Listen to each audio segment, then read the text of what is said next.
So a quick review of one of my favorite microphones, the Rode M3. That's a really versatile condenser microphone that you can get for about $150 that is not talked about enough, I think, for a podcasting microphone. So let's look at it real quick. So the Rode M3 is a condenser microphone, which means you need to power it. But the great thing with this is that if you don't have phantom power or if you don't want to use those batteries on your recorder, you can use a 9-volt battery to power this microphone for up to 300 hours. Another nice thing is that it's got an on-off switch and a high-pass filter built in that starts rolling off the bass at about 80 hertz.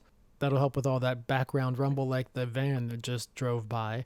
It's also got a built-in 20 dB pad just in case you're recording something really loud with it and you need to bring that noise down a little bit. So I've seen a few other reviews on this microphone, and I've heard people say that they really like it on guitar, both acoustic and electric, so you can also use it for that.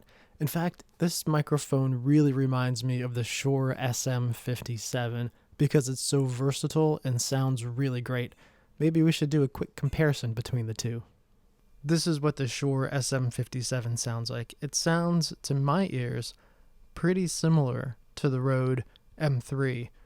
Maybe the midsection is scooped out a little bit more and the highs are bumped up a little bit more. But this is an absolutely legendary microphone that's been used everywhere for almost everything. One of the big differences is that the Shure SM57 is a dynamic microphone, so it's not quite as sensitive as the Rode M3, so you've got to crank those preamps a little bit louder. And if you don't have really good preamps, you might start hearing some preamp hiss. In fact, I think I hear a little bit of preamp hiss from my preamps. Now we're back on the Rode M3, and so let's take just a quick listen to what it sounds like without the high-pass filter engaged to see if there's much of a difference there.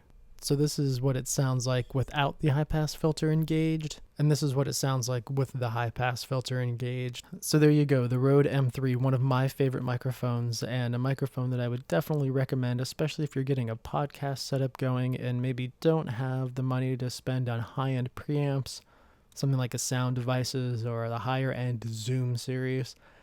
This is a microphone that you should definitely look at.